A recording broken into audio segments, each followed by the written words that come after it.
We're like, yeah, right. So she ended up getting up on stage in this bar, band playing the song that she chose, and just like doing this amazing performance of a Amy Winehouse song. And when she finished, like everyone was standing up, clapping, cheering. It was like probably like, I don't know, maybe 40, 50 people in the bar, something like that. And she came off the stage and I said to her, was that worth it? She was like, oh my God, that was like the best feeling ever. Oh my God, thank you so much. That was, if you can do it here, you can do it anywhere. If you can get up on that stage and sing in front of 40, 50 people, you can get up on a stage and sing in front of hundreds of people, thousands of people. It's no different.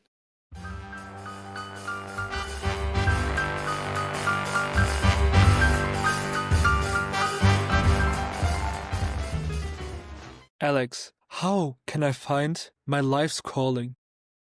You don't start with an easy question. You know what? I think there's so many different ways to answer that, and there's so many different long explanations that I could give that, may or may not be helpful. I think the most helpful thing, and the thing that I found the most helpful, is just like following the things that feel exciting, doing the things that feel exciting, and just following that. Like if I thought back like 12 years, I would never have what I'm doing now would not be like coaching, podcasting, writing would not have been what I would have said I would be doing 12 years ago. But I've just kind of followed the things that have excited me, the things that have allowed me to kind of express myself creatively. And they have led me to, I guess what you would call my calling, or, my purpose, or whatever you want to call that. So for me, it's a simple thing of just do the things that you're interested in. Do the things that feel like an expression of you, rather than like just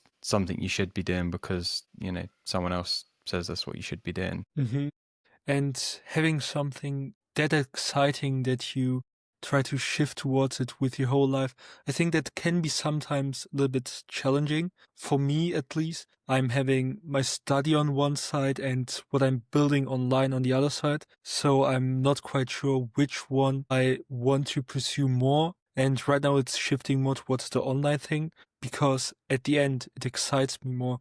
It gives me way more energy. But at the same time, I know that okay, the other thing I'm doing, it also has a lot of value, but it's hard to find a balance. So what would you say would be the trade-off or the equation I should go through in my head when I think of, okay, this thing excites me, but shouldn't I think about maybe stepping a little bit back and focusing more on safety instead of this whole creative stuff? Well, look, man, I don't live in your world or in your head, so I can't give you a straight answer. But what I would say is like, do you want to live a life of safety, or do you want to live a life of, your passions and creativity? And you're only going to know the answer to what what should I focus on, or whatever the version of the question was. The answer to that question is only going to make sense in 10 years time. Like hmm you won't know. Like right now you won't know, right? Like you could do both, you could do one, you could do the other. You might focus on the online stuff, and in 5 years you might think like, oh, actually I'm going to go back to school and learn this thing. Or you might, go down the school route, and in 8 years time you might think, oh, actually I want to do something a bit more creative. And like there's no way of telling, right? The only way it will make sense is in 10 years time, if me and you sit down and have a conversation. I'm like, all right, so Abby, tell me about the last 10 years, like what happened? Then it will make sense, right? So like if I really think about when I was in a similar position to you, so when I was working full time, I used to work at the BBC at Radio 1 Extra. I had my podcast which I'd started on the side, and I was like, okay, how do I do this? How do I leave my job? How do I make money out of this? How do I make that? Like coaching wasn't even in the equation. Do you see what I mean? So like coaching Yes. came out of that. And then before coaching, on actually, yeah, probably before coaching, writing came out of it. Like writing, I've written a couple of books and ebooks, and just before we recorded, I've been writing my graphic novel. Like that wasn't even on my radar that when I was asking those questions. But now, like 8 years later or 7 years later, whatever it is, I look back and I go, oh, okay, it makes sense because this happened, then that happened, then because that happened, this thing over here happened, and the dots connect, right? It's like one of my favorite sayings is like, life only makes sense in the rear view mirror.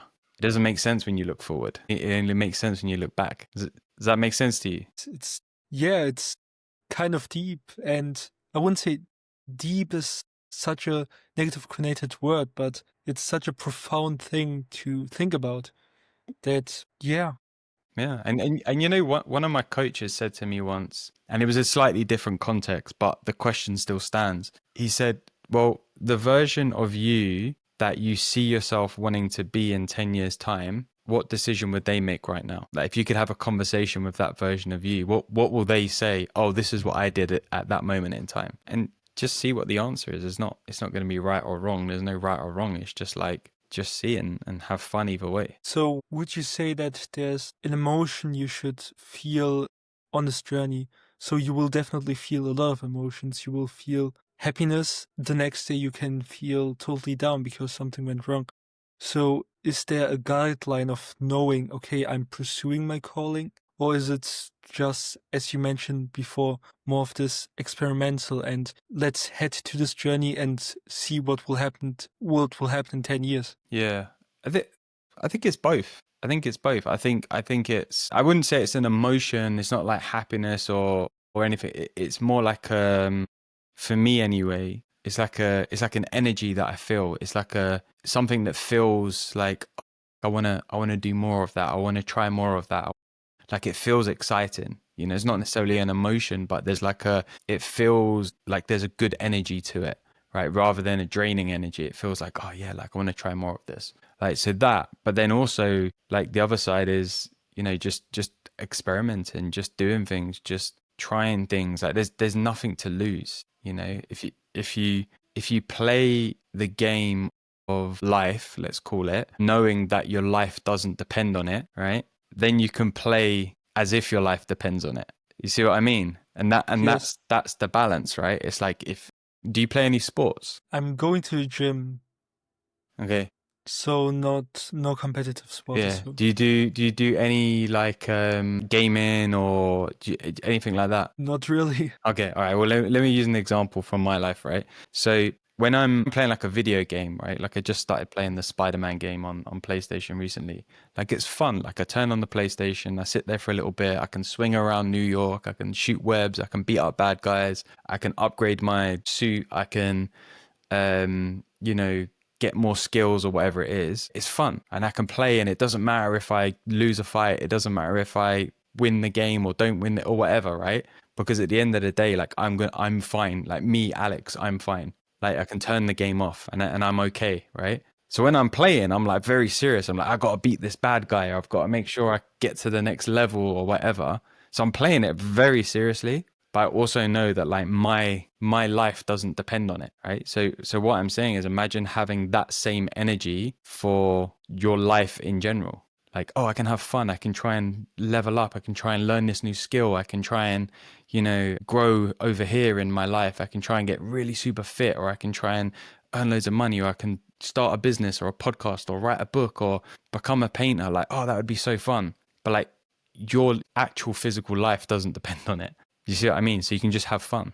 It's like you can step outside of that game and you can step back into that game whenever you want. It's kind of what's or how it's feeling right now for me at least. This stepping in and stepping out because every day I wouldn't say I'm having two lives because I'm basically one person in one body, but it kind of feels like okay, after study and work, I'm like heading into this game of online space where I can meet amazing coaches, where I can meet amazing business people, amazing creators. So it's just a roller coaster of so many things that are happening right here.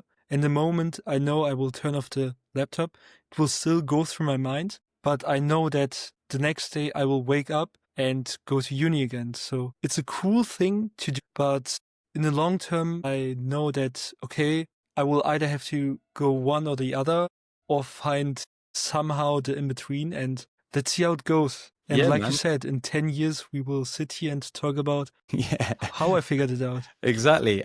And you'll know when that point comes where you've got to make that decision. Until then, like if it was me, like don't worry about it. Like just enjoy uni, enjoy meeting all these cool people online. Like just have fun, right? Because life itself happens in those small moments, right? That when you're at uni, you're I don't know spending time with friends or whatever, or you're having dinner with your family, or you're out taking a walk, or you're reading a book, or you're doing a recording like this, right? Life's happening, right?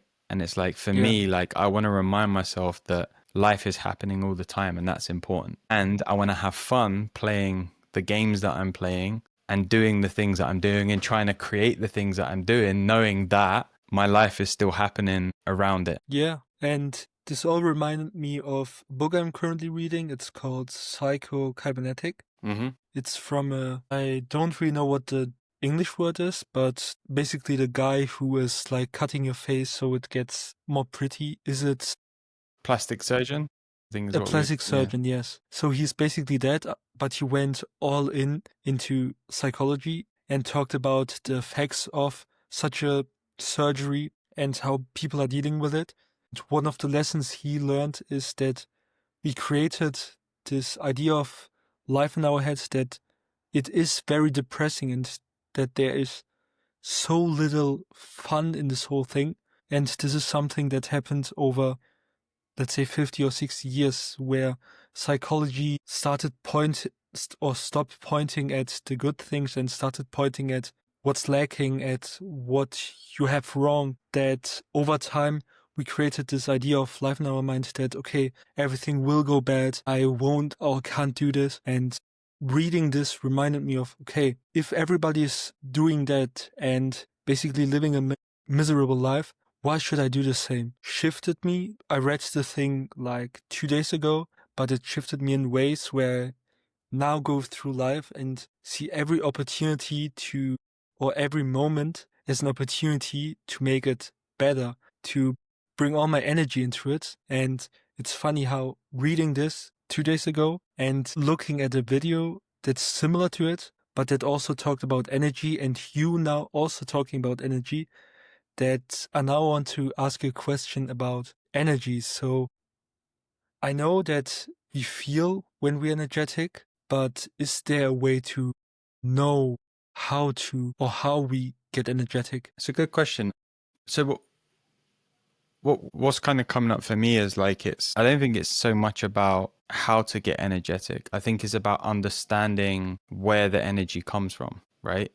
And what then makes the energy feel energetic, right? So the energy is let's say it like this, right? The energy is always there, right? So right now there's energy running through us, right? There's energy running through everyone. There's energy running through the person listening to this, through the trees, through the animals, right? Through everything, right? There's just energy. Now, and that energy has different frequencies, let's say. So there might be like high energy, low energy, like still energy, like jumping energy, let's call it. And what we then tell ourselves, so let's say I'm feeling high energy, what I'm telling myself that high energy means then becomes the experience that I have of the energy. So to give you an example, right? If I'm about to go for a really important job interview, for an example, right? Random example, I'm going to have like a form of high energy, right? So I'm going to be like, oh, I feel really nervous because my energy feels really high, right? It's like, oh, I'm excited or I'm nervous or something, right? Or like nervous excitement. If I was at a football match and my team have just scored a goal, my energy is going to be high and I'm going to be telling myself like, oh, I'm so excited, like, oh my God, like this is amazing, right?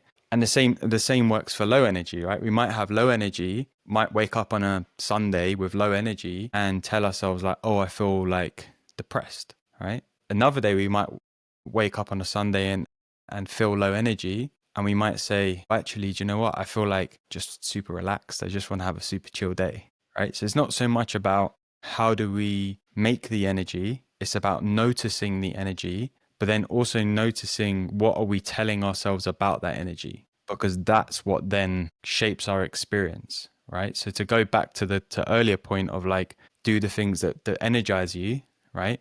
Just notice where the energy is high and it feels exciting. There's probably something in your head that's going, this is really fun. This is really cool. Like, I really like this. I really enjoy this. I want to do more of this. Like, imagine if I could do this for the rest of my life. Or imagine if like doing this opened up this opportunity or whatever it is, right? That's what you want to be aware of. And that's what, in my opinion, at least anyway, that's what you want to follow. Do you see what I mean? And finally, had a very profound experience today. We were like sitting and playing some cards at uni, and all of a sudden everyone on the table started to like pinpointing at me for playing wrong. So the game is basically you playing against two others, and you can basically decide by how many numbers you say if you play or not. And if you say a high number, you have to play a harder game. And I said like, okay, you played like 3 games, you played 2 games. I want to play one as well. So I had pretty alright cards. So I grabbed and said a very high number.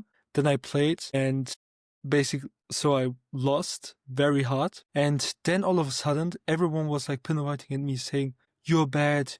You can't play this game. You're not good enough." And then they all of a sudden started to ignore me, playing without me. And this was kind of indirect from them. So I was there saying, okay, I did something wrong, but they still like ignored me in their head. And this was the moment I said to myself, okay, this moment I got disrespected, I feel the bad energy. Why not just step away? I never did that. And today was the first time I said to myself, okay, just leave the situation and see how it goes. And then I left, went back to like the room we will or where we meet again afterwards. So I was there. I thought like, okay, they will all come raid the room and like shout at me or blame me. But the complete opposite happened. They weren't like angry. It felt like they were reflecting themselves through the situation. And once this moment of, okay, nothing really happened and basically me going away from the situation made everything better, things started to like click again. For the whole day I had a bad energy.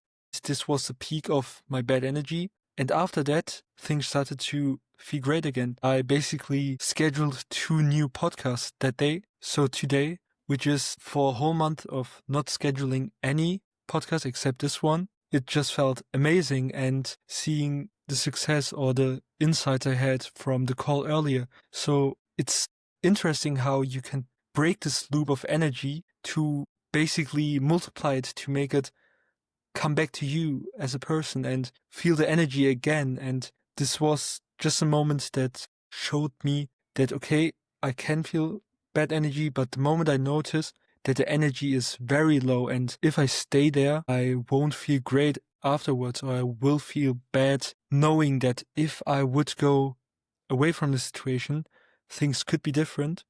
I started noticing, okay, I did the right decision, and this empowered me to do the same afterwards, or maybe later when something similar happens. Because I had the fear for a long time.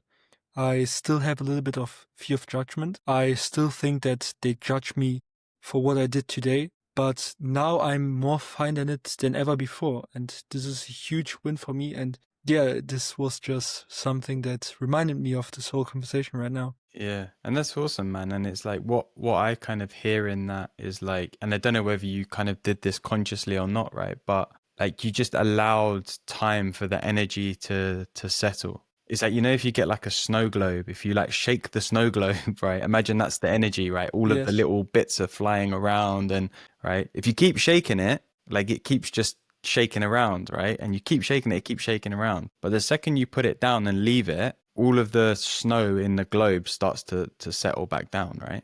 And energy is like it's the same thing. Like we try to do something with it when we like it or we don't like it or whatever way round, and we forget that actually whatever that energy is gonna pass. Whether it's high energy or low energy, it's gonna pass. If we just like allow it to do what it needs to do and be there and go, then it will settle. And then, you know, like in your example, right, things will just carry on, and you know, your friends were just fine again, you know. Yeah, and this moment kind of reminds me of what I want to talk about later. So, or right now, because in this moment, I also felt a sense of being. I asked myself throughout while they were ignoring me, who do I want to be in this current situation? And since I know that you were at the AJC and you know a little bit about, I wouldn't say the godfather of being, but I know that you know a lot about this topic. So I would like to ask you what being is in your opinion. So to me, being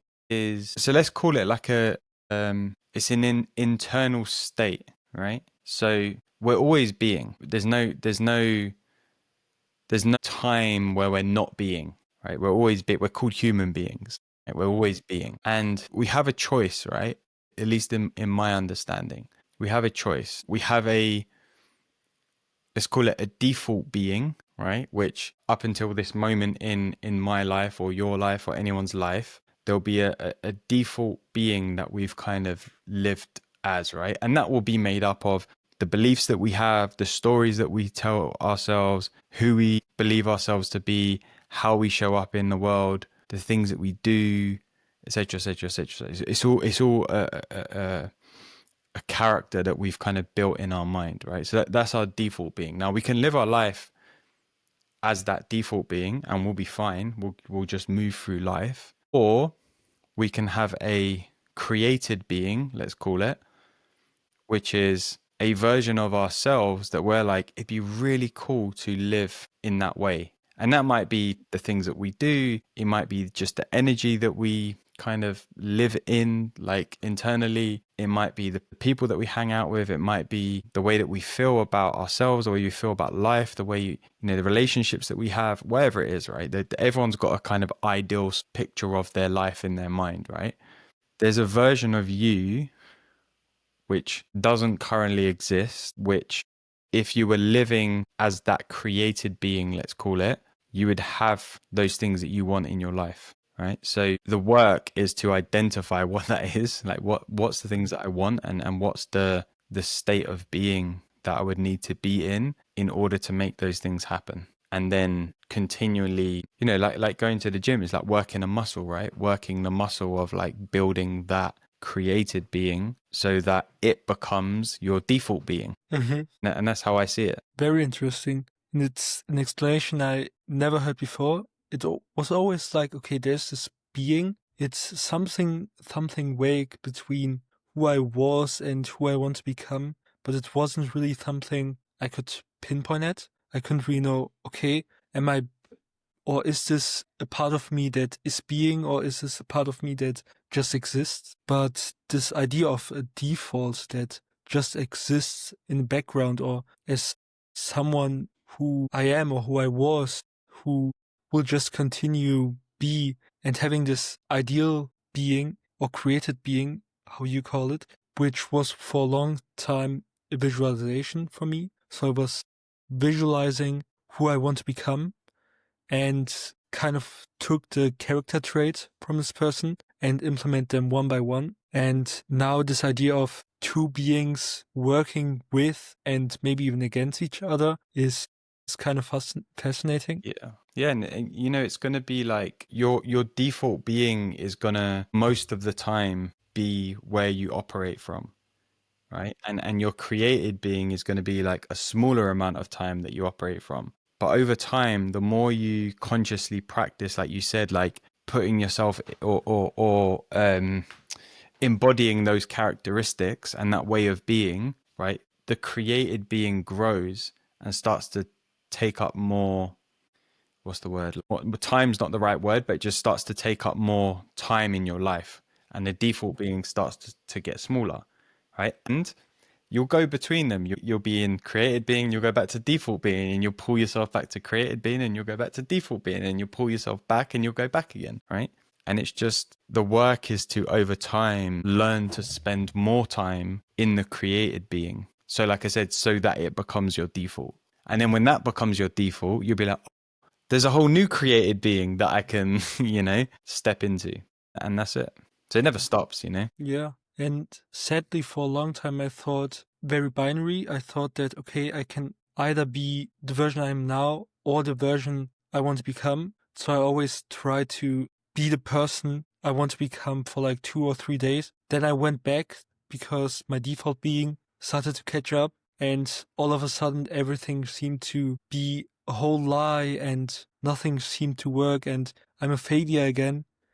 But over time, since I got introduced into the idea of being, things started to move and I saw more opportunities than roadblocks in my life and more opportunities to also make mistakes in this journey and not seeing them as a mistake and more as a learning opportunity to grow as a person. Yeah, that's a huge lesson, or a huge, I would say even a new chapter in my life that I'm entering with this whole idea of being. But now I want to ask why you think being is such an important idea, or I wouldn't even say idea, an embodiment that we have. I think for me, it's because there's a sense of responsibility and ownership involved, right? It's the default being is, oh, there's nothing I can do about it. That's just the way I am. I can't do this because this is just how I am, or someone like me can't do things like that, right? That's the default being, and people who stay stuck in their default being say things like that. They believe things like that, right? They're not even open to the idea that they can be different or make a change. The created being for me is the ownership, right? It's where we can go, right, I can do something here to shift and change my state of being. I can learn to become, I mean, and it's not about become someone else, because you don't become someone else, right? Learn to evolve as a human being and live more in alignment to the things that are important to me, the things that I value, the things that I want, the things that I want to do, the places I want to be, the people I want to be with, right? And that comes with a sense of ownership, a sense of responsibility, a sense of choice, a sense of freedom to go and make those things happen. That you can do that, right? That's it. That's the beauty of life, is you can go and do that. You can decide, one day you can wake up and be like you, for example, right? Well, I'm going to, start a podcast, or whatever you're calling this, right? Then if you're calling it a podcast, right? You'd start having cool conversations with people, and you decided to be the person who would schedule conversations, record them, put them out there, make clips, promote them, contact people, ask people to come and have a conversation. And I know, man, like I've recorded like 500 podcast episodes or something stupid like that. I know it takes a lot of time and effort, right? And you have to be a very certain type of being to make that happen, right? And you decided one day that that's what you were going to wake up and that's what you were going to do, and you've done it, right? You chose that. You took ownership of that. You took responsibility for that, rather than, well, but someone like me, I'm just 20 years old and I'm a student. Like, who's going to want to have a conversation with me? Like, people like me don't have interesting conversations with interesting people, right? You did the opposite. You went and created something. You went and stepped into something. You went and became something. You went and created something. Do you see what I mean? Yeah, and it's funny because I see a lot of people in my life having or still having this idea of they can't create anything.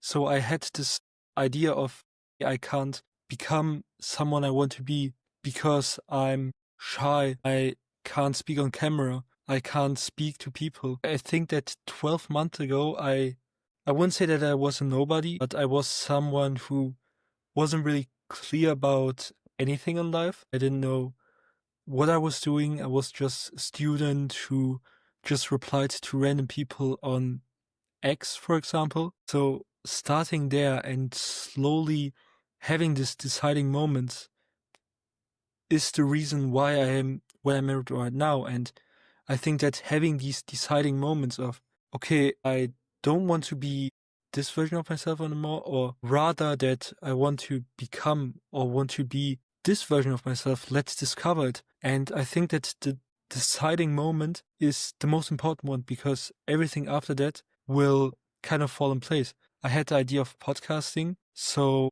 then I started to look up for platforms where I can record the episodes. Then I saw, okay, there's Riverside, there's, I don't know how the other one called, Describe or so. And then I kind of tested both. And at the end, I decided, okay, Riverside is the better alternative for me. Now I have to create clips. I never edited anything. So then I started to seeing that Riverside helped me a lot there. So this became very easy. And the moment I said to the world or the universe, I want to podcast people, want to have cool conversation, it started to respond and everything slowly started to fall in place. I had months where I haven't really had any conversations. This month, for example, I had, I think, one conversation at the beginning of the month and now this. So on paper, it wasn't a good month, but in real life, it was one of the best months because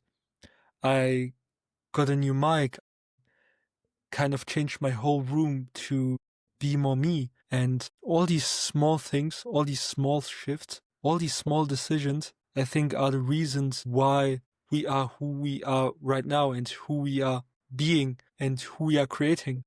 So yeah, these deciding moments are so important. For sure, man. And you know, the beauty of the work that I do, like coaching people, is there's a lot of people that I'll have conversations with and they'll tell me they've got these dreams and they want to do this thing and this is where I want to be in 12 months time. And 6 months later, I'll go and speak to them again and they'll be like, oh yeah, nothing's really changed. I didn't really do anything. I didn't really take any action. I didn't really make that thing happen. And what I get to see is like people aren't willing, or maybe they don't believe that something else can be possible for them. Right. And Definitely. what I love about what you were saying is like you saw that something could be possible and you just went out and did it.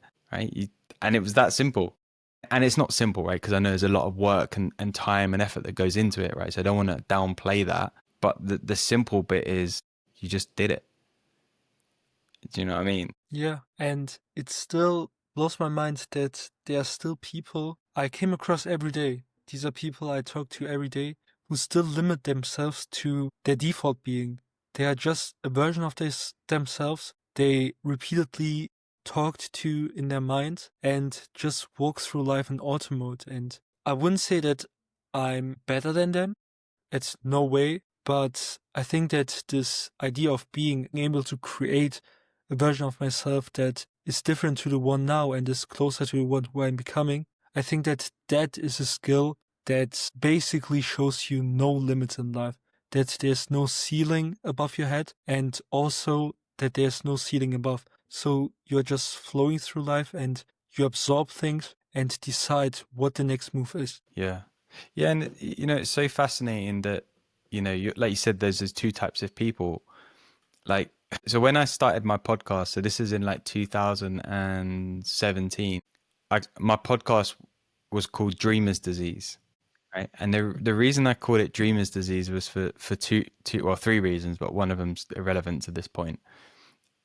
The two relevant reasons are there's two types of people. That there's a type of person who has a dream and they're so addicted to the idea of bringing the dream to life that they'll do anything to make it happen. And the second person is the person who they're just happy dreaming about it and they don't do anything to make it happen, right? And to me that's what the dreamer's disease is. Everyone's got the dreamer's disease, but it's like, at what side of the dreamer's disease do you sit on? Do you sit on the side of I'm going to do everything possible to make it happen, or you're just actually I'm just happy dreaming about it and keeping it as a, oh well, one day, like, yeah, it would be great if it would happen, nothing really changes. Yeah, and it's funny that you can also, I see it more, or my idea of it immediately was, okay, that's more like a spectrum of I can be a dreamer who just dreams, but I could also be a dreamer who wants to be the dream. And somewhere over here, everyone is located at. And I wouldn't say that I'm totally on one side. I still have so ideas in my head that are still dreams that I go through, but at least having a little bit of things I'm proud of or things that I created that I dreamed about just shifted me more towards this dream being. Yeah, then I had the inner conflict in my head of, okay, should I call it the doing dream or the being dream? And I wanted to say a doing dream, but a good friend of mine said, okay, don't say the word doing, instead say the word being. And then I kind of shifted away, but Yeah. Yeah, but I get that, right? But you still got to do it to make it happen, right? So there's nothing wrong with doing, yeah, right? You have to do it to make it happen. And you know, from the very little that I know about you, like I'm 100% sure that like whatever you dream of, like you will do it. You'll make it happen because you wouldn't be sat here having this conversation with me right now if you weren't on that side of the scale of someone who has a dream and then wants to do what they can to make it happen, you know? And that's important. yeah, definitely. But now I want to talk about one of my dreams I hadn't took action yet, which is the retreat you're making. So for the listeners who don't know, or maybe you want to explain it, what the retreat is and what it means to you. Yeah, so It's something that I host every year. The idea first came to me in 2019. So I'd been doing my podcast for a couple of years.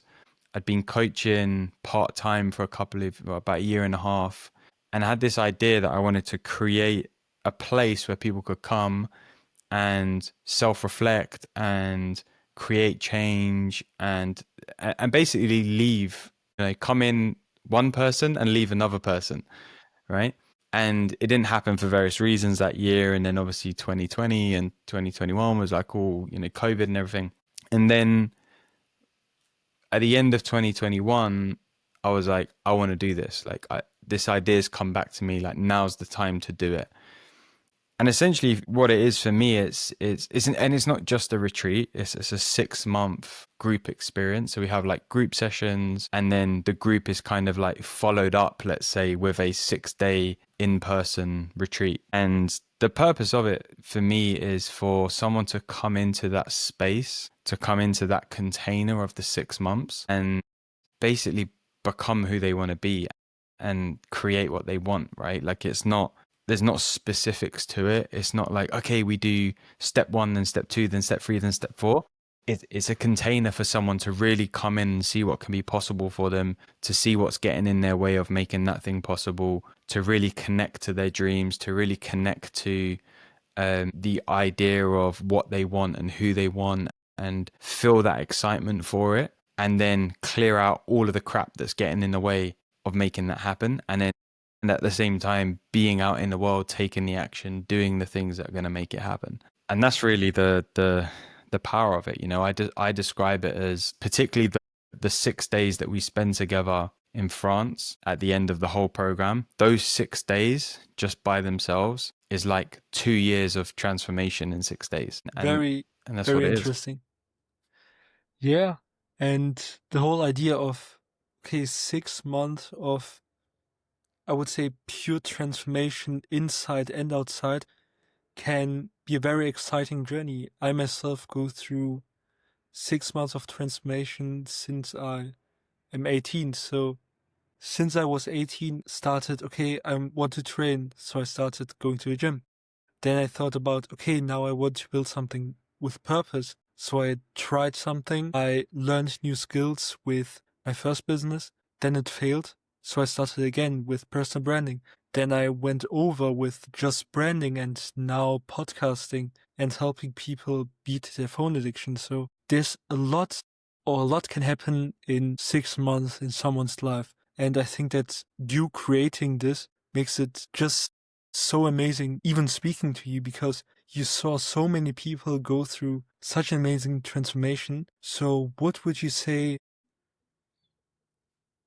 is one of the most amazing things you saw at any retreat you had so far? A really big moment, right? And so this happened not this year, this happened last year, is one of the girls who was on the retreats. It was a singer, and she wanted to perform in like really big London shows and musicals and things like that. And she had a belief of, and again, not exactly this, but along the lines of, like, I'm not good enough. Like, I'm not good enough to be on that stage. I'm not good enough to perform in front of people, right?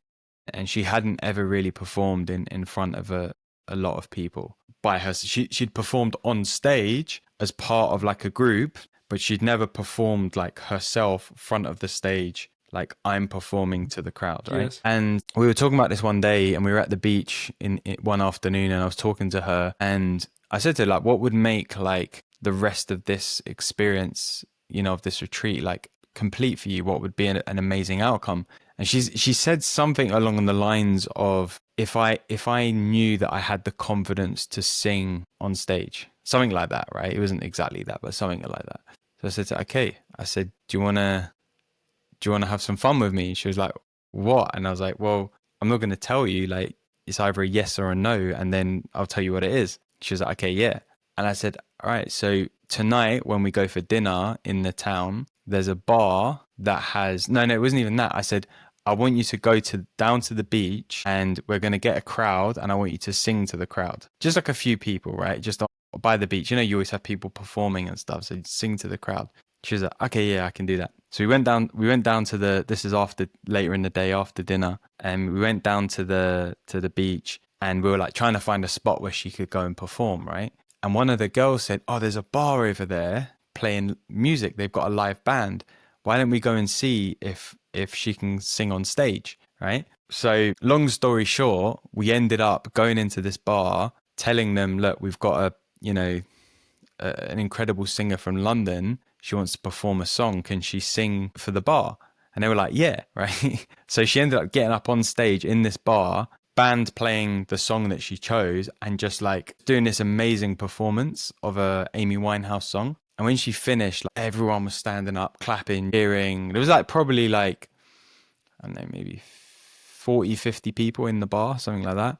And she came off the stage, and I said to her, was that worth it? She was like, oh my God, that was like the best feeling ever. Oh my God, thank you so much. That was incredible. I said, if you can do it here, you can do it anywhere. If you can get up on that stage and sing in front of 40, 50 people, you can get up on the stage and sing in front of hundreds of people, thousands of people, whatever. It's no different. And she was like, oh my God, yeah, oh my God. And that, like, you know, is a real like powerful example for me of like, you know, something incredible that's happened at the retreat, even though it was kind of like not planned. But like that's someone going, right, I'm going to choose to do something different. I'm going to step into my created being, and I'm going to go on that stage and I'm going to sing in front of these people that I don't know in a foreign country that I've, you know, don't know, and just do it, right? And that, yeah, is probably like one of the best moments, you know, for that I've experienced on the retreat for many reasons. And there's loads more. Yeah, I can only imagine. But yeah, in that moment, I noticed that the idea of becoming someone or to be the creative being and the action were like very tied together. They were like at the same day. How are you doing this over a period of 6 months? So I think that all of the people who are coming to the retreat have a version of their created being in their mind. So how do you bring them, or how do you guide them to really become this version of themselves? But it's not like it's not like a linear process, right? Like I said, it's not like step one, step two, step three. It's more helping them understand what it is that they want, helping them understand who they want to be, how they want to show up in the world, helping them see what's getting in the way of that. Like what's the stories, what's the beliefs, what's the ideas that you have that are stopping you from having and being and showing up in that way. And then basically helping them take action from the version of themselves that they want to be. So if someone's, for example, if someone is telling me that they want to, you know, travel and live freely and have their own business, right? And they're not doing anything about that. They're not taking any action. They're not showing up in the world as someone who can have their own business and travel and be free because they've got a belief that they don't deserve that or whatever. My job is to help them see that like the idea of I don't deserve it is what's getting in your way right now of you having all of that.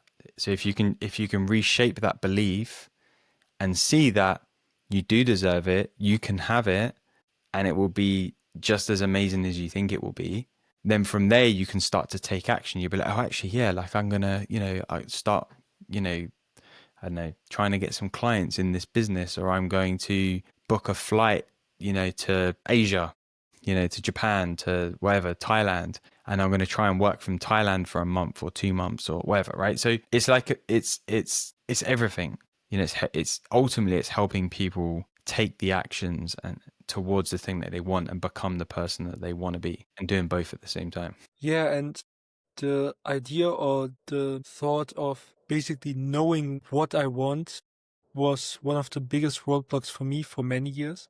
So I didn't really know what I want. Do I want to become filthy rich? Do I want to become this guy who sits on a beach, has a yacht? Or I don't know. I had so many ideas I got from mostly social media that it kind of silented the real self or the real created being I want to become, which I'm slowly discovering now. But even having the idea of what I really want was one of the biggest struggles. And you unfolding that in so many people want to make me ask if there's maybe even one question that you would ask to any person who's struggling with it to truly find it, or at least have a direction where they can head to find the answer. Yeah, I mean, so a question that I normally ask people is like, if you had a page in front of you, right, an empty page, and at the top you wrote my life in 3 years' time, right, and you could pick whatever you wanted to put on that page, right, whether you believe it or not, whether it makes sense or not, just whatever feels exciting, whatever seems cool, whatever seems quite interesting, what you would be doing, where you would be living, who you would be spending your time with, how you would be feeling, what your energy would be like. Like just pick it, like as if you're in like and you go in those sweet shops and you're like, oh, I want like one of those sweets, and I want one of those sweets, and I want one of like treat it like that, right? And write this stuff down and see what you come up with, and that's it. Yeah. It's just simple. And Because most people don't allow themselves to dream like that in reality because they start to do it and they're like, yeah, but that's not reasonable. That's not, what's the word? That's not, feasible. yeah, it's not like a possibility. Like that's not, yeah, but dream, like at least allow yourself to dream, right? Like just at least dream it, and then you can go and figure out if you can make it happen or not. But don't stop yourself from dreaming first, which is what most people do. Because like, no, I can't make that happen. Like, who am I to make that happen? Yeah, that's definitely something I wished I started earlier, but I genuinely couldn't because I was always exposed to all of these different ideas of what a dream should be that I ended up not dreaming at all. And slowly, after starting to slow down my phone use and slow down my exposure to all of these ideas, that I slowly started to understand what dreaming is and how powerful visualization can be in this process. Yeah. And what you said there, Abby, is like really key, right? Like you have to spend enough time in your own like reflection. Like you can't like the more you consume other people's idea of success or dreaming or whatever, the more it's going to obscure your own view on what that is for yourself. Whereas the more time you spend with yourself in reflection, the more likely it is that whatever you write down on that piece of paper is going to be authentic to you. Because that's the key thing. If it's not authentic to you, if it's just you're writing it on that paper just because like, oh, that's like what that person is doing and that's what I think I should be doing, then stop writing. Write what feels authentic to you. That's where the gold is. That's where the magic is. That's where you're gonna, see what can really be possible for you. Yeah, and I started all of it when I was 15. So I started when I was 15. So I basically had little opportunity to take action because of school and because I always had the idea that creating something is evil because a lot of people in my family said, okay, creating a business is hard and you shouldn't do it, it's too risky. So I always had this in the back of my mind. But at the same time, I was looking at all of these people who seemed to have such an amazing life. But now I slowly understand from friends of mine who went through this journey and who met the people I once looked up to and say to me, okay, they even have miserable lives. So it started to shift my mind from seeing another person's life or another person's dream as my dream. Instead, I saw my dream as, okay, this is the place from where I want to create. And ever since I did this shift, things started to move again. I think that this is really important to know that it's coming from you and that it's not someone else's idea. It can be an inspiration from someone else. Like I have 3 pictures in front of me, so I changed my whole room to be more reflective of me or who I want to become. And before that, there was just a monitor and nothing else on the wall. Now I have a boxer, so from my favorite film Rocky, which is just the idea of having a hero's journey, a legacy. On the left, I have one of my favorite cars of all time, which isn't like the newest car at all. It's just a car that is in alignment with myself. So I wouldn't say that I'm retro, but I'm more drawn towards older stuff. So I still have an iPod, for example. So I'm not going with the newest trend. Instead, I step back and want to create more unique stuff and stuff that is more tied to me. So that's also on my wall. And there is like one of the biggest boxers of all time, Muhammad Ali. in front of me, holding up that God is or Allah is the greatest. And this just expresses that, okay, there could be all of these dreams, but at the end of the day, I want to create from a place of faith. And this trio of images is something I'm exposed to every day. And this is where I see my life go. And yeah, it's like you said, something that is unique to me. And this is at the end, like you said, the most important thing. Beautiful, man. Thank you for sharing that with me. Yeah, there's like so many more little bits. Like, I can maybe show you this. It's like this little SpongeBob guy because when I grew up, I used to watch SpongeBob all the time. And my best friends and we are still, I wouldn't say we are still huge friends because we are not sitting together and watching an episode. But so at the end of high school in Germany, you are basically like dressing up as, or you have like 1 week where you dress up differently every day. And one of the days were childhood dreams or childhood figures. And then we decided, okay, there can only be two characters we can be, which were SpongeBob and Patrick. So yeah, this is one of the reasons why we are still so, I would say, best friends. We are literally brothers. But like this small child series on its own had so much impact on my life that I wanted to have it somewhere in this journey. Yeah, there's still a little bit more, but I think that it would break the whole time I planned for this podcast. Yeah. Could But be a whole podcast by itself. definitely, so there's all of these small hints I could talk about for hours. Like, I don't know if you see it, but back there is like a huge Bayern Munich symbol, which is the team I support. And there's also a whole story about that, how I got into it. And I think that stories are at the end what we all want and we all want to create. And this reminds me of your writing journey. So I didn't really know that you were writing, but before the call, or I think on the call, I don't really know, you said that you wrote multiple books and currently creating something even more amazing. So could you maybe share a little bit about this writing journey of yours? Yeah, so it started really with just sharing my own like learnings online. So this is probably like 11 years ago, just through Instagram, just finding a quote that I liked and then writing like why I liked it and what it meant for me and etc. And then I started writing like emails, just again, just sharing ideas, just sharing thoughts, not like a marketing email or anything like that, just more like a blog, and writing just again stuff that I was learning, stuff that I was seeing was changing for me, insights I was having. In the end of 2019, beginning of 2020, I had this idea in my head of like, I want to write a book. I want to write a book. And I was traveling for a little bit at the start of 2020 before, lockdown and quarantine and all these crazy things that happened. And this idea of like, when you get back home, write a book.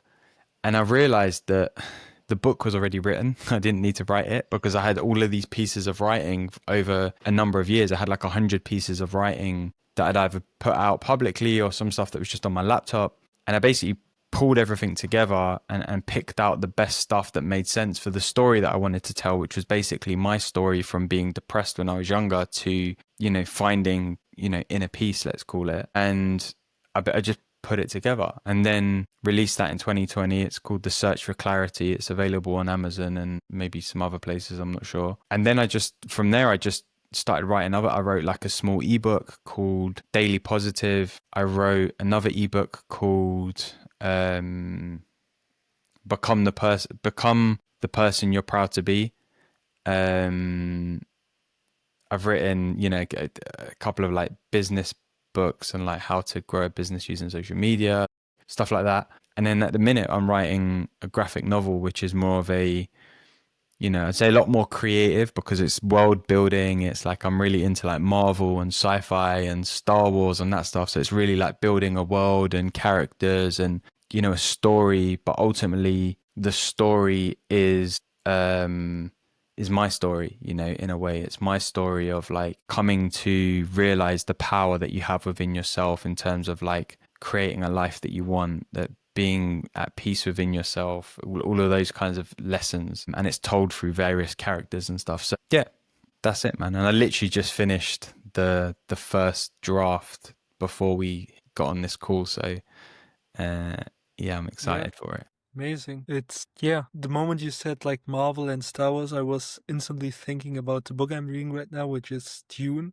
You Oh maybe yeah, yeah, heard of yeah, it. yeah. I've not read the books. I've seen the movies, but I do want to read the books. Yeah, the books are also amazing. But yeah, sounds like a very interesting journey. Never really knew that you had these many books you published, and the search for clarity is or sounds so interesting because the way you described it afterwards, you said that you went from depression to finding clarity, and now you're a coach who are teaching more or less what creativity is or how to find clarity. So I really want to maybe go through a journey and talk about the roadblocks you had, the lessons you learned, and maybe even the breakthroughs you had during it. So what was the beginning of all? So when was the moment you truly knew that, okay, I am depressed and okay, maybe I should change something? Yeah, I'm laughing because I could tell this whole story in like another hour. So let me try and think. So the short version of the story is 12 years ago, I was 25, and I basically realized that I just, I had, a good job, I had everything that on paper that, you should have to have a happy life. I realized I just wasn't happy. I was miserable. I wasn't enjoying my life. I wasn't enjoying being myself. And I had like a breakdown essentially. I realized in that breakdown that like, well, I didn't realize, I guess I asked myself the question like, surely this can't be it. Surely this isn't my life. Surely there's something else that can be possible for me here. Surely there's like a way to be happy and enjoy life and do cool things and live a life that I really enjoy and love. And I just basically went on a journey of reading psychology books, self-help books, meditation books, spirituality books, meditating a lot, exercising more, eating better, spending more time outside, listening to podcasts, which is a really big one for me. Like listening to podcasts and reading books and meditation were like the three things that just really started to help me see like something else can be possible here. And then basically I just started to put into action some of the stuff that I felt was going to be helpful, right? And after a while, so after like maybe 18 months, 2 years, I started to have this idea of like, I should start a podcast because I was listening to a lot of podcasts. But back then, this is like 2015, 2016, right? And you're probably a bit too young to know this or remember this, but like back then, like a lot of the podcasts that were like really popular were all American podcasts. There was all American podcasts and every single guest was American and it was cool. Like there was a lot to learn, but I'm from the UK, I'm from London. Americans have a different story to being in the UK. They have a different way of seeing life. Like, so it felt like I can learn from this, but it doesn't feel like super like close to home. And I wanted to find a podcast that basically was interviewing people from like creative industries. So I worked in music and I worked in advertising. So I wanted to find a podcast that was talking to people from those worlds. And at the time there wasn't one that existed. So I was like, I'm going to start a podcast, and that's what I'm going to start the podcast. And it became the first podcast in the UK to focus on self-development, mental health, personal growth, in speaking with like people from creative industries, right? And now you've got like Stephen Bartlett and, Jay Shetty and whatever, right? But back then you didn't have that, right? So I created what was basically the first podcast in the UK that did that. And that after like 6 months, it was like one of the most downloaded podcasts on Apple because it was the only place you could get podcasts back then. It was like Apple had like made it like one of the best new podcasts on their homepage. They made it like they used to have a thing on their app where they'd have like podcasts that they would feature. So you'd open the app and it'd be like a main feature podcast. They made mine one of the main features. It went into like number 2 or number 3 in the charts. I was interviewing some amazing guests from like artists to musicians to actors to writers to content creators. Like it was crazy and business people. And then basically the more the podcast grew, the more people started to learn about me, the more I had people kind of messaging me through like Instagram and stuff, and, you know, starting to ask me for advice or for help or, you know, for something like that. And I was a bit like, I don't, you know, I don't know, like, I think I can help you. Like, I'm sure I can help you, but I also don't know that I can help you. And that kind of then opened the door for me to get into coaching. Like, I didn't know what coaching was until I started having people asking me for help. I didn't know what coaching was, and I still didn't know while I was trying to help people. It was only later that I started to hear about coaching, and I was like, oh, that sounds like something that I'd really want to do.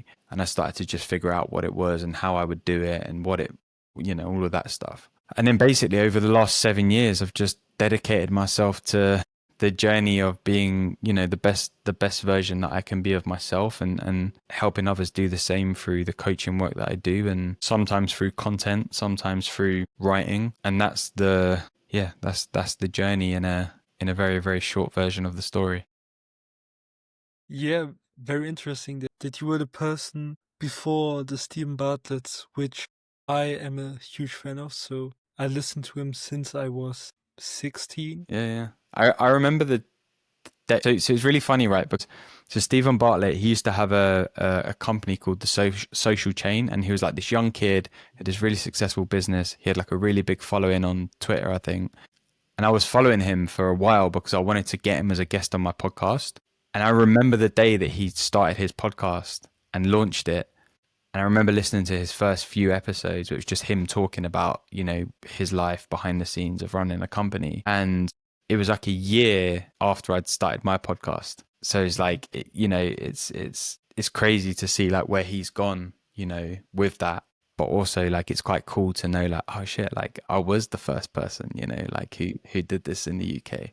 Like, it's quite a cool thing. Yeah, it's definitely that you were like one of the first one you got featured in all of these charts. So yeah, it's such an interesting journey, and I think you could or we could talk for hours about it Yeah. because it sounded so amazing to see that people came to you and asked you for advice, which is such a rarity today because at the call before this, we were talking about, okay, so many people are scared to ask for help, and seeing that people back then, or maybe even now, there are just a handful of people who came to you with their problems and ask you, okay, can you help me with it?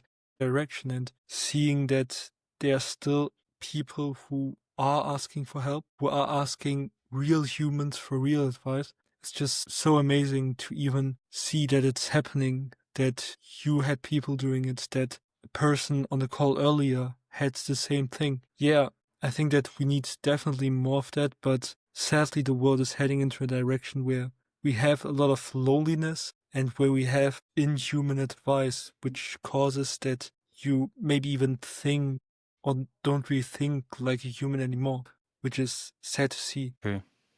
It's very true. But I think that we talked about so many amazing things that now is the best time to end this talk. Thank you, Alex, for being such an amazing guest. And is there anything you still want to say to a listener? No, the only thing I want to say is to you, man, and just, you know, just appreciate you for the time and the effort and the energy that you put into this, you know, creating these conversations and recording with people and giving people an opportunity to share things that are going to be helpful for people listening. And I'm sure whether it's one person listening or hundreds of thousands or millions, right? There's a lot of value that you're providing. And especially for me, like, it doesn't go unnoticed, like how much time and effort goes into these things. Because I know, man, it's, you know, for every hour recording, there's 6 hours of planning and researching and editing and, you know, all of that stuff, right? And people don't necessarily see that or appreciate that when they listen to a podcast episode or when they see a 15-second clip online. They don't understand how much time has gone into making that 15-second clip, you know, possible. So yeah, man, I think you're doing a really great thing, and